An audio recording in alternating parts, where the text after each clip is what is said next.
Bueno, buenas tardes para todos. Espero se encuentren muy bien. Vamos a dar inicio a esta charla del decreto 0173 del año 2026, impuesto temporal al patrimonio para personas jurídicas, dictado por Juan Alberto Rojas, socio de auditoría, recordándoles que la sesión va a ser grabada. Y pues nada, darle la bienvenida a Juan Alberto Rojas y pues podemos comenzar. Buenas tardes para todos. Muchas gracias por asistir a este nuevo encuentro en esta tarde de hoy por un decreto que salió hace muy pocos días, pero que nos va a impactar a partir del 1 de marzo de este año. Entonces, hoy queremos venir a hacer una actualización mucho más amigable, mucho más práctica, donde podamos ver qué efectos podemos llevar al patrimonio de una entidad para poder mitigar parte o todo el impacto que puede generar a nivel financiero y de impuestos dentro de las personas jurídicas esta nueva disposición que trae la normatividad colombiana. Entonces, sin más preámbulos, vamos a empezar a analizar un poco el decreto 0173 de 2026. Es un decreto que las consideraciones son mucho más largas que el mismo decreto. Este decreto básicamente trae consigo 8 artículos. Se desarrollan tan solo 8 artículos porque el decreto solo va a determinar un impuesto temporal al patrimonio para las personas jurídicas. Y básicamente determina el hecho generador, los sujetos pasivos, las tarifas, la base gravable, las fechas de presentación del impuesto y pago, que son los mínimos requeridos para generar este tipo de tasas impositivas en Colombia. En esos términos, pues vamos a profundizar un poco el marco legal. Nos estamos basando en el decreto legislativo 0150-2026, que como todos sabemos nos declara una nueva emergencia económica, social y ecológica. Esto con base a la emergencia que sucedió en los departamentos de Córdoba, Antioquia, La Guajira, Sucre, Bolívar, Magdalena y Chocó por las inundaciones que sufrieron estos departamentos y conllevaron a que pues estas regiones sufrieran unos daños en su infraestructura pública y unos daños en la economía regional que tienen que atender a los damnificados por esta emergencia y básicamente el presupuesto nacional no alcanza para poder atender estos nuevos presupuestos dentro del gasto. Entonces, a raíz de esto, pues el gobierno tiene 30 días para emitir decretos legislativos que le permitan afrontar esta situación. En este contexto, el 24 de febrero de 2026, sale o se expide por parte de la Presidencia de la República el decreto legislativo 0173-2026. Este decreto legislativo lo que nos va a entender cuál es su objetivo, pues básicamente justifica una medida tributaria, la cual va a tener las 3 justificaciones que ya les venía exponiendo, que básicamente es financiar la emergencia, atender la infraestructura, la reparación y reconstrucción de infraestructura dañada, la infraestructura pública, como vías, puentes, colegios, etcétera, y el apoyo a los damnificados por esta emergencia económica. En esos términos, la emergencia económica conlleva a que necesitamos generar un esfuerzo entre todas las personas que tengan un poder adquisitivo grande, la justificación que da el Estado para aplicar esta tarifa del impuesto de renta a las personas jurídicas. Recordemos que este decreto lo que hace es agregar un numeral a los sujetos pasivos del impuesto al patrimonio. ¿Cuáles fueron los nuevos sujetos pasivos del impuesto al patrimonio? ¿O cuál es el hecho generador? El hecho generador es la causación del impuesto a 1 de marzo de 2026 de aquellas personas jurídicas que tuvieran un patrimonio que superara los 200.000 VTs. En dinero corriente, esto equivale a que se tengan un patrimonio igual o superior a 10.474.800.000 pesos, de acuerdo a la OET vigente. Acordémonos que este impuesto es temporal y se aplicará por una forma extraordinaria de única vez en el año 2026, y básicamente la posición o que se tenga un patrimonio superior a este valor las personas jurídicas. Y básica, ¿cómo se calcula este patrimonio? Pues es el patrimonio líquido, el cual se obtiene del patrimonio bruto menos las deudas, igual me da el patrimonio líquido. Muchas personas se han preguntado, ¿este patrimonio líquido será el contable o será el fiscal? Pues básicamente la norma no aclara que sea el contable y por ende se sobreentiende que es el fiscal, que está regulado en el estatuto tributario, y esto conlleva que yo tenga que depurar ese patrimonio contable o bajo NIF a la realidad bajo fiscal. ¿Esto qué quiere decir? Que tengo que retraer las partidas que afectan solo la información financiera. A modo de ejemplo, las revalorizaciones de activos de propiedad, planta de equipo o activos fijos en algunas compañías, o el valor del costo amortizado de algunas cuentas por pagar, o el valor razonable de algunas inversiones, o el método de participación patrimonial de otras. En fin, todos estos valores que ajustamos a nivel financiero son los que tenemos que retraer primero para llegar a ese primero patrimonio bruto, y luego las deudas reales, y luego el patrimonio líquido fiscal. Entonces, básicamente, según la definición, pues el umbral del patrimonio que nos grabarán, 10.474 millones de pesos, y será únicamente a las personas jurídicas, pues las naturales ya tienen su liquidación aparte, la cual digamos que ya viene unos años anteriores y pasó de un impuesto temporal a un impuesto permanente para las personas naturales. Luego, ¿cuáles son los sujetos pasivos? Pues los sujetos pasivos, como les decía, son las personas jurídicas y las sociedades de hecho, que sean contribuyentes o declarantes de impuesto de renta y complementarios en Colombia. ¿Esto qué quiere decir? Pues básicamente que solo son sobre aquellas personas que en otros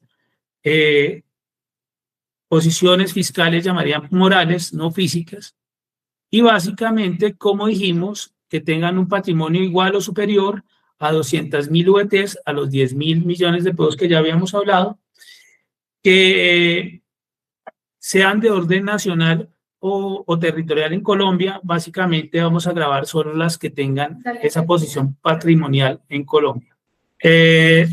Requisitos para ser contribuyente del impuesto o sujeto pasivo: básicamente ser contribuyente o declarante de renta, poseer un patrimonio líquido mayor a 200.000 VTs, y básicamente no va a afectar a personas naturales. Exclusión del impuesto. La misma norma en su artículo 1 establece algunas personas jurídicas que no van a ser aportantes del impuesto. Aquellas que se encuentren en el sector salud y que presten servicios médicos y hospitalarios, las empresas intermediadas por el Estado, las empresas de servicios públicos domiciliadas en la zona afectada por la emergencia, o sea, en Córdoba, Bolívar, Antioquia, Cesar, La Guajira, Magdalena, Sucre y Chocó. Y básicamente, ¿por qué lo hacen? Porque básicamente lo que dice la norma es que no quieren afectar las empresas que presten servicios esenciales a la sociedad en este contexto de la emergencia económica.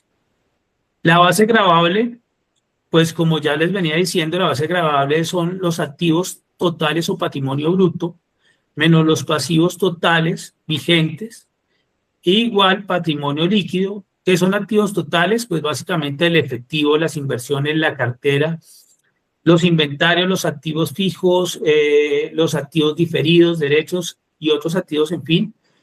Los pasivos básicamente son los pasivos reales. Yo no puedo incluir acá pasivos provisionados o estimados, ¿no es cierto? Tampoco puedo incluir los pasivos por impuestos diferidos. Básicamente son los pasivos y pues que tienen que cumplir con la calidad de pasivos. Para esto, ¿qué documentación tengo que tener?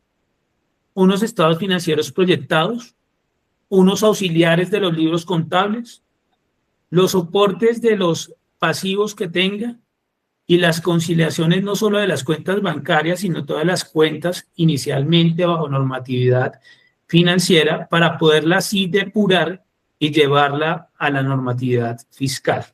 Y después de liquidar esto, si mi umbral pasa a los 10.474 millones, pues esa base me va a permitir para liquidar o de seguir depurando esta base. Entonces, la primera depuración que vamos a hacer es pasar las cifras de NIF a bases fiscales. Y después de esto, la norma me permite retraer algunas depuraciones básicas. La primera son las acciones, el valor patrimonial neto de las acciones o cuotas o partes de interés social que tengo sobre las inversiones poseídas en sociedades nacionales. Cuando hablamos básicamente de patrimonio neto de las acciones, esto quiere decir que yo tengo que depurar el valor de las acciones. Tengo un valor fiscal, pero tengo que depurar cuánto es máxima deducción, un valor neto. ¿Esto qué quiere decir? Que tengo que coger el patrimonio líquido sobre el patrimonio bruto, eso me da un porcentaje y lo multiplico por el valor de la inversión. Más tarde, ahorita se los explico para que lo quede más claro. Y ese es el valor que puedo retraer, no es el total de la inversión, ¿cierto?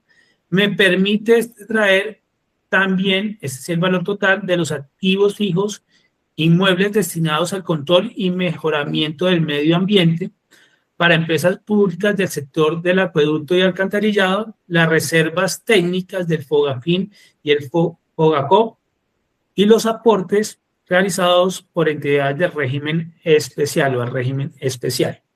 Básicamente estas son las 4 depuraciones que puedo hacer de la base gravable.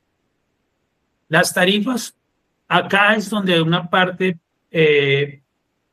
digamos que estos decretos con base en la emergencia económicas deben ser estudiados por la Corte Constitucional.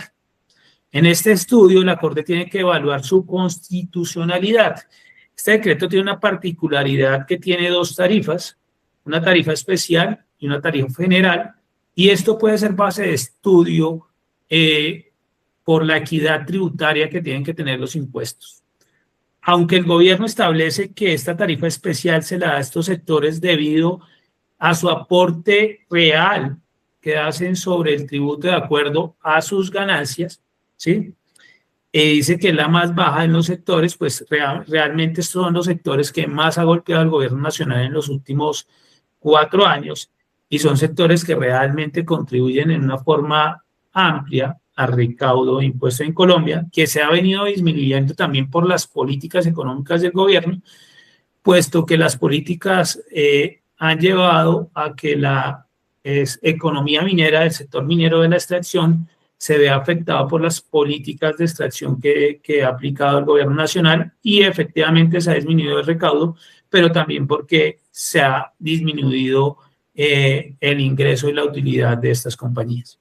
Entonces, básicamente la tarifa general se va a aplicar al total de la población de personas jurídicas y sociedades de hecho, entre estos el sector comercio, la manufactura, la construcción, el transporte, la comunicación, la tecnología y los demás sectores, y la tarifa será del 0.5%. Un ejemplo, esta empresa sobre la base de los 200.000 pagará un impuesto de 52.400.000 pesos. Y las que aplican la tarifa especial, que son los sectores del sector financiero, las aseguradoras, las comisionistas de bolsa, las sociedades agropecuarias, las sociedades de extracción de carbón y petróleo, y en general las del sector financiero, el misma base tendrá un impuesto a cargo de 167.600.000 pesos. Obviamente se espera un recaudo alto sobre este impuesto. Entonces, ¿para cuándo es la declaración y pago de la primera cuota? Se hará el 1 de abril de 2026. Como ya dije, la liquidación es la posición de patrimonio que supere las 200.000 OETs el 1 de marzo de 2026. El segundo pago lo haremos el 4 de mayo de 2026, a lo cual en este momento, pues la DIAN tiene que expedir un formulario, no lo ha expedido, y obviamente su recibo de pago, que es el 490. Entonces, básicamente lo vamos a tener dividido en dos pagos, el 1 de abril y el 4 de mayo. Esto quiere decir que ya tenemos una carga tributaria adicional las personas que se cargan de los impuestos para el mes de abril, digamos, donde mayor carga de obligaciones que tenemos de presentación va a ser en el mes de mayo, pero esto conlleva que también tenemos que planear una nueva impuesto a presentar dentro de las obligaciones.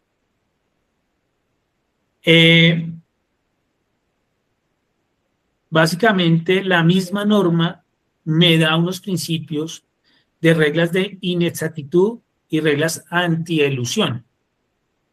Unos ejemplos es que dice que constituirá causal de inexactitud sancionable los ajustes contables o fiscales sin respaldo en operaciones reales. Esto quiere decir que dentro de mi planeación yo no puedo especular, yo no puedo estar haciendo ajustes especulativos porque esto me da sanciones por inexactitud y básicamente son las sanciones más caras que tiene el Estatuto Tributario Nacional, que puede llegar al 200% de la inexactitud. Entonces hay que tener mucho cuidado con la planeación o con la forma como yo realmente puedo mitigar o disminuir la base del impuesto. Básicamente algunos son la omisión de activos, ¿cierto? No reconocer un activo. La inclusión de pasivos inexistentes, la reducción de valorizaciones más que valorizaciones de ajustes de diferencia en cambio o pasivos o activos medidos a las tasas fiscales aprobadas, que es la tasa de representación en el momento de la operación, ¿no es cierto? Y de pronto, ¿cómo beneficia? Porque la tasa de pronto es más pequeña hoy en día, pues lo que hago es que dejo reconocido ese pasivo, ese valor. Eso es de pronto lo que podríamos llegar a mirar dentro de esas planeaciones que no son planeaciones, sino son malos ajustes realizados. Y básicamente las provisiones no autorizadas o pasivos estimados.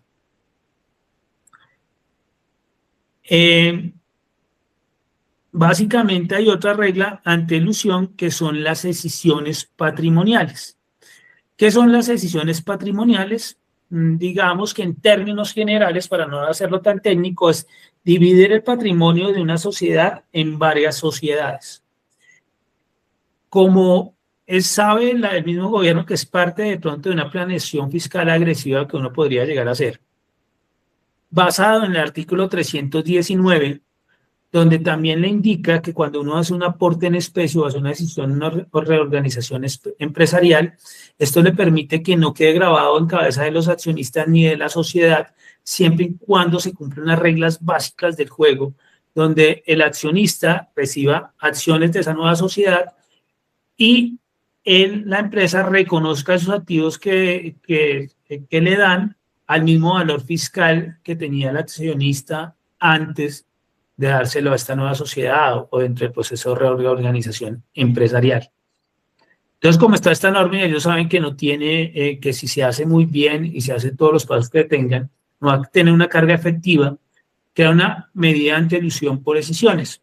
Y básicamente donde dice, oiga, donde usted haga decisiones a partir del 25, el mismo 25 de febrero, hasta el 1 de marzo, usted lo que tiene es que sumar los patrimonios de todas esas sociedades escindidas y si la suma supera los 200.000 OETs, tiene que liquidar el impuesto al patrimonio. Y básicamente le tiene que pagar la beneficiaria.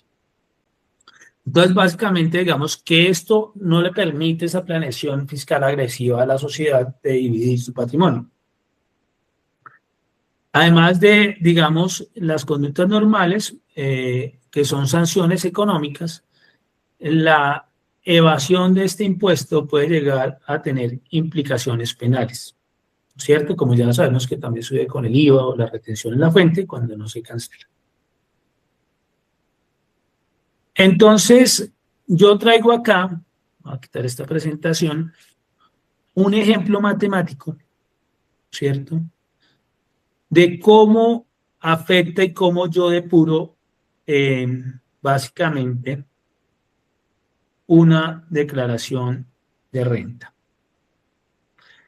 A nivel contable, esta sociedad, NIF, tiene un patrimonio de 35.000 millones de pesos, tiene un pasivo de 15.000, ¿cierto?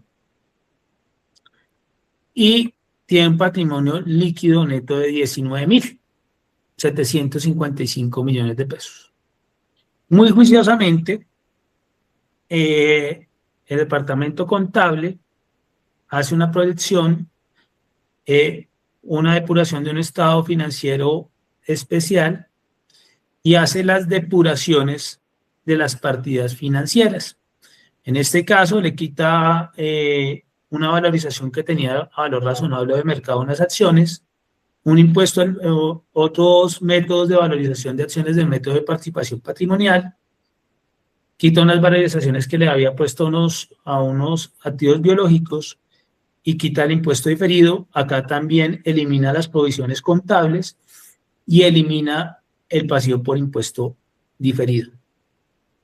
Esto conlleva a que la nueva realidad económica de esta sociedad pues realmente tenga un patrimonio bruto de 21.000, unos pasivos por 11.000 y un patrimonio líquido de 10.827. Como esta sociedad tiene inversiones en sociedades nacionales, tiene derecho a esta base retraerle el aporte neto de las acciones. ¿Cómo lo calculo? Cojo el valor fiscal de las acciones, cojo el patrimonio líquido, el patrimonio bruto, divido los dos, ¿cierto? El líquido sobre el bruto, y de acuerdo a esa participación me da el valor neto descontable, que son los 476.270.247, y ahí sí me da el patrimonio líquido depurado, que son 10.351 millones, y esto conlleva que la sociedad tenga que pagar 54.138.000. Importante en esto, si el umbral del patrimonio líquido, antes de retraerle las deducciones o retraerle esa pequeña depuración que puedo hacerle, me pasan los 10.474 millones, yo tengo que pagar impuesto. Así, esta resta que me permite llevar a tener un patrimonio líquido depurado conlleva que esté por debajo de los 10.474, como pasa en este caso. Eso ya me obliga a pagarlo porque el que se tenga en cuenta es el patrimonio líquido antes de depurarse. Importante tenerlo en cuenta y no confundirlo, porque cuando estamos calculando de pronto malinterpretamos la norma y pensamos que el patrimonio líquido depurado conlleva que yo ya no tenga que pagar impuestos. Es importante ese tipo, tenerlo en cuenta. En este caso, la sociedad pagaría 54.138.000 pesos. Entonces, en esos términos, uno tiene que tener algunas herramientas reales de planificación o estrategias tributarias para poder disminuir la base de ese patrimonio líquido que ya dijimos, patrimonio bruto menos pasivos igual patrimonio líquido.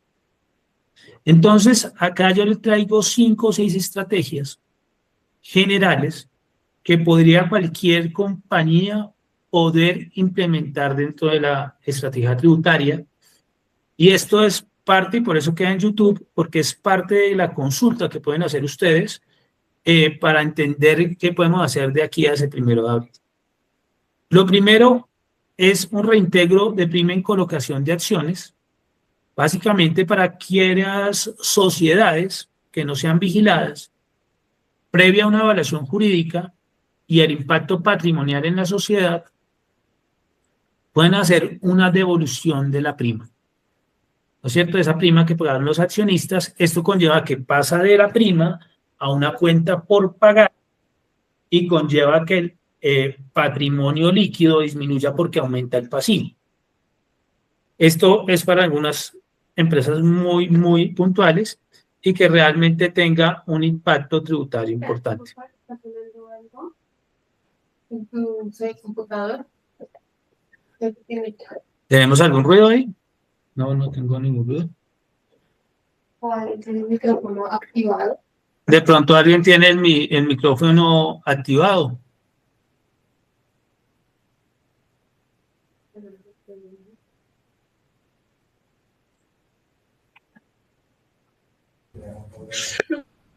No.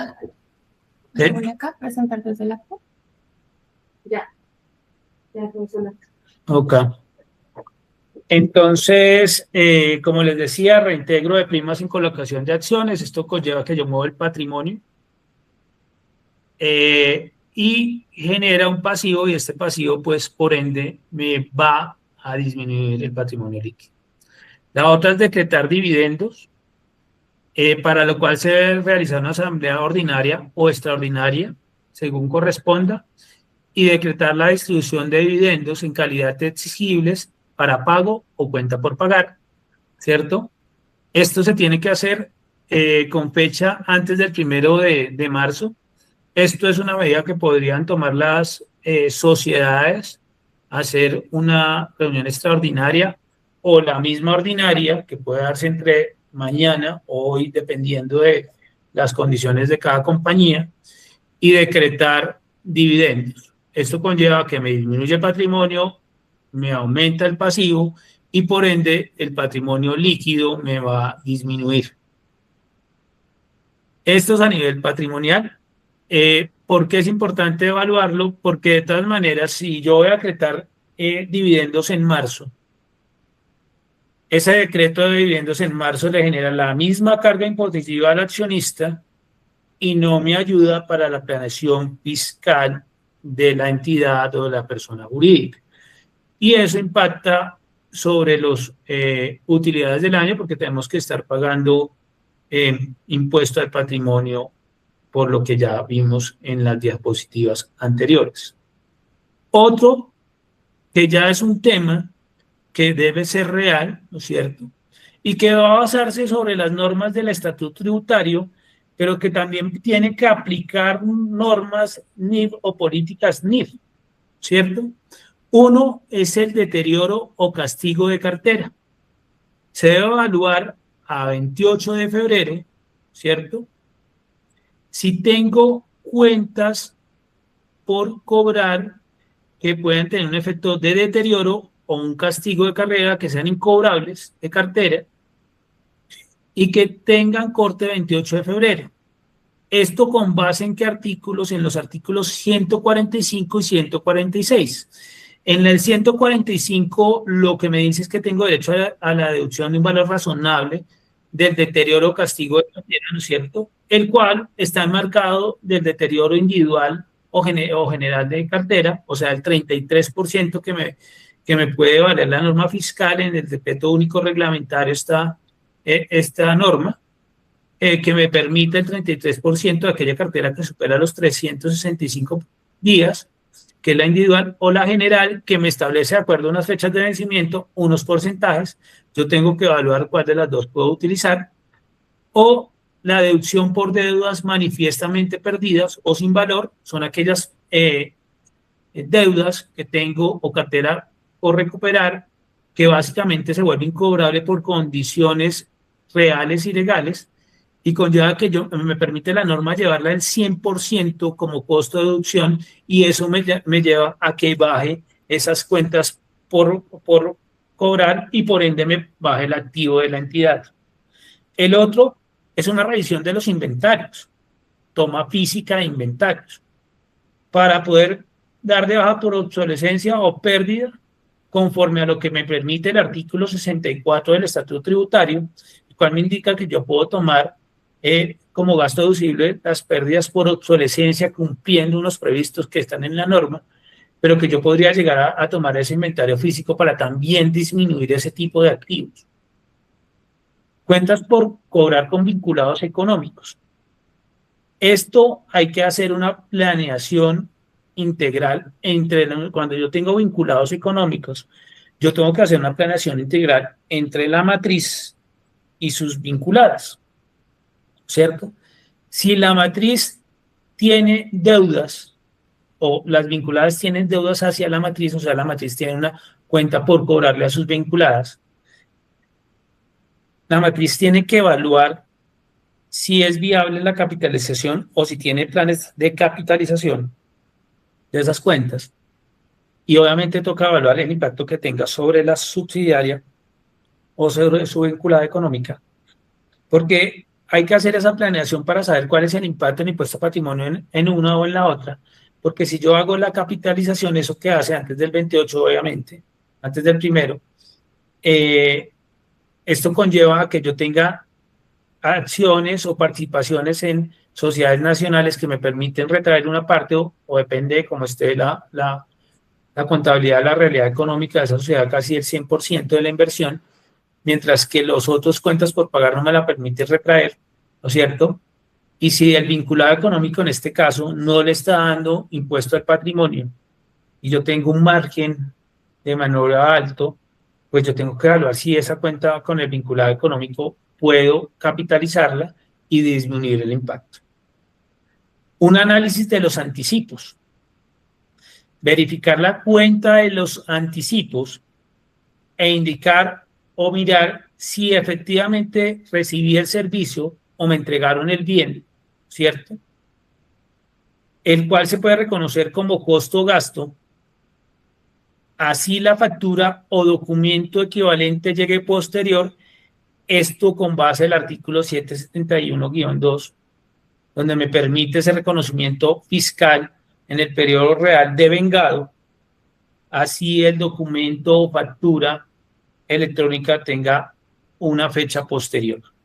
Entonces yo puedo reconocer esos anticipos de una vez al gasto o al costo, si es un servicio por un mantenimiento, un servicio de una asesoría, si efectivamente ya me lo prestaron y realmente lo que sucede es que falta la legalización. Importante que uno tenga la prueba que esto sucedió. ¿Cómo se tiene? Pues muchas veces uno le pide al proveedor que dentro del concepto de la factura le indique la fecha de realización real de la operación. Pasivos ciertos y exigibles, igual que el caso anterior, pero no en el anticipo, se debe analizar si ya hay costos o gastos incurridos que no se han reconocido dentro del balance, pero que son reales y exigibles. Uno de estos son los impuestos prediales, ¿cierto? Que muchas veces no nos han llegado, pero ya tenemos la obligación efectiva porque la liquidación es el primero de cada año. Entonces yo puedo reconocer esos prediales, así el documento me llegue posterior porque es una realidad económica. O la causación o devengo del ICA, o sea, de la industria y comercio en los diferentes municipios, digamos, de estos meses que han transcurrido, o que no se han pagado, que no se han reconocido, ¿no es cierto? ¿Y esto por qué? Porque muchas empresas reconocen esto hasta el pago efectivo, ¿no? Se debe causar en el momento que tengo la obligación, y la obligación nace cuando tengo la operación. Los servicios que nos prestan o los bienes que nos entregan y pues se han recibido, pero el proveedor no me ha facturado, pues básicamente lo tengo que reconocer. Recordemos que este reconocimiento tiene que ser integral, también se reconoce si tienen IVA, pues el IVA, y las retenciones que se le va a aplicar al proveedor según corresponda. Eso también se debe realizar al momento del cierre fiscal con esos pasivos reconocidos, pero que tenían falta de soporte electrónico posterior. ¿No es cierto? Entonces, básicamente, hay que verificar el reconocimiento de esos pasivos. Entonces, después de hacer una planeación así, ¿qué pasaría con un impuesto? En este caso nos vale 54, pero acá fue muy juicioso el contador, la contadora, y se dio cuenta que las cuentas comerciales, otras cuentas por cobrar, ¿no es cierto?, donde estaban efectivamente las facturas o la cartera, vio que podía ser un deterioro o una baja en cuentas por una deuda manifiestamente perdida por 300 millones de pesos, ¿sí? Que ya ha tenido algún efecto NIT, pero no tenía el mismo impacto. Y los inventarios PAC también hizo lo mismo. Disminuyó los inventarios porque hicieron realmente y miraron que había unos inventarios en obsolescencia o vencidos o etcétera. Y le dieron una baja de 200 millones de pesos. Estas dos depuraciones llevó a que la compañía tuviera un patrimonio líquido antes de cualquier deducción de 10.327 millones de pesos. Consecuentemente, no tengo que presentar ni pagar impuesto al patrimonio. En este pequeño ejemplo es un ahorro de 54 millones de pesos, pero dependiendo de la empresa pueden actos fiscales superiores.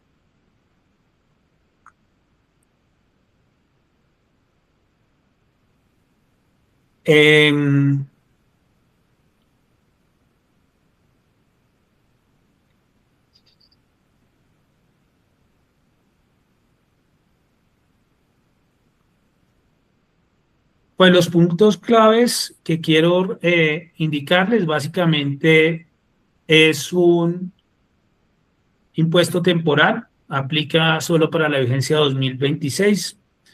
El umbral son los 10.474.800.000 pesos, porque es la única vez que va a liquidarse y así tenga las 200.000 VT no se vuelve a liquidar. Las tarifas es del 0.5% en la general y el 1.6% para ciertos sectores.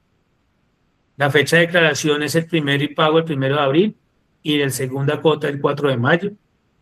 Los invito a revisar el patrimonio líquido fiscal al 1 de marzo de 2026 y hacer la planeación tributaria para disminuir el impacto. Nosotros desde Consulado Guild Group los podemos acompañar en esa asesoría. Nos pueden estar contactando a través de las diferentes redes sociales. Si son clientes nuevos nuestros, lo podemos hacer a través de nuestras líneas directas o a través de cada socio que maneja su cuenta o los encargados o los directores, donde podemos ver el caso particular y podemos analizar cada uno de los casos que se nos presente. Básicamente esto ya se da, por cierto, a partir del 1 de marzo, eso quiere decir que va a ser creo que el domingo, o sea, el lunes, ya llegamos con impuesto al patrimonio, pero recordemos que muchas veces las causaciones o análisis se hacen unos días antes del cierre, entonces pues, tenemos todavía tiempo para mirar muy bien estos temas. Y básicamente planear el flujo de caja. Con esto terminamos. Muchas gracias por su amable atención. No sé si tengamos alguna pregunta o tengamos algo. ¿Alguna duda? Listo. También los invitamos a realizar el diligenciamiento del enlace que se encuentra en el chat para poder proceder a realizar las preguntas, recordándoles también que tenemos habilitada nuestra página web con los blogs disponibles de los decretos y actualizaciones que van saliendo y que pues este espacio es exclusivo para nuestros clientes en donde también pueden consultar y preguntar. El señor Juan David Lozano. Hola, buenas tardes a todos. Juan Alberto, una consulta. La provisión de la fruta de palma, en este caso que hacemos para conocer un poco que no tenemos la factura del proveedor aún, ¿la podemos tomar, la podemos incluir o necesariamente debemos tener la factura? Entonces, hay dos temas. Primero, no es una previsión, es una entrega real de fruto por parte del proveedor, ¿no es cierto? Eso quiere decir que es un costo o gasto real. Y básicamente, obviamente se lo pueden tomar, tienen que registrarlo dentro de la contabilidad como un costo gasto, tienen que aplicar la retención en la fuente, tienen que aplicar el impuesto descontable y básicamente se puede tomar como parte de esos depuración del patrimonio líquido del contribuyente. Pero tenemos que reconocer los impuestos, ¿sí? Porque normalmente no los reconocemos cuando llega la factura. Lo que hacemos es que la ponemos en la 26, como el ingreso de la 14, pero en este caso sí reconoceríamos de una vez impuestos para que tenga la validez, ¿sí? Sí, básicamente como se hace en cierre, Juan. Vale, sí, señor. Muchas gracias. Listo. Listo, Juan, espero que su respuesta haya sido resuelta. El señor John. Hola, buenas tardes, don Juan. Una preguntita, la provisión de prestaciones sociales, pues, entendería también si podría tomarse. Sí, sí, porque acuérdate que no son provisiones, son beneficios a empleados o obligaciones reales, pasivos reales, porque lo que tenemos es que de pronto ajustar esos cálculos. Entonces, digamos que para este mes hacer la consolidación de prestaciones sociales, como lo hacemos para final de año, para cierre de año, para tener el pasivo más real posible. ¿Eso qué quiere? Vale. Por ejemplo, tengo vacaciones acumuladas, ¿no es cierto? Entonces yo la puedo reconocer de una vez al último salario que venga el empleado y tengo que hacer un ajuste de esa prestación de las vacaciones acumuladas. Entonces básicamente hago el ajuste del último salario, que eso mismo lo hacemos al cierre, pues lo hacemos ahorita en el mes de febrero, que me ayuda a aumentar un poco el pasivo financiero porque unos reajustes, dependiendo de las compañías, un reajuste hasta importante porque si tienen utilidades acumuladas y trabajadores que se les aumentó el 23.7% por el salario mínimo, pues puede ser un ajuste importante. Entonces, ese tipo de provisiones, entre comillas, como llamamos acá en Colombia, pero realmente son obligaciones con los trabajadores, se puede ajustar y se puede tomar como pasivo real. Vale, don Juan, listo. Muchas gracias. Listo, John. Por el chat nos pregunta Mónica Patricia Moreno, bienvenida a este espacio. Una cartera nos indican que la empresa entró en reorganización. ¿Se debería castigar al momento de la calificación de nuestra deuda? Sí, claro, se debería o provisionar o castigar como una deuda incrobable, eso dependiendo de la calificación y de, digamos, los documentos que te soporten el castigo final o baja en cuentas de esa cuenta. Pero sí se podría llegar a tener ese caso que hasta le doy una baja en cuenta, o sea, un castigo al 100% de la cartera como una cuenta inviable. Listo, señora Mónica, espero que su respuesta haya sido aclarada.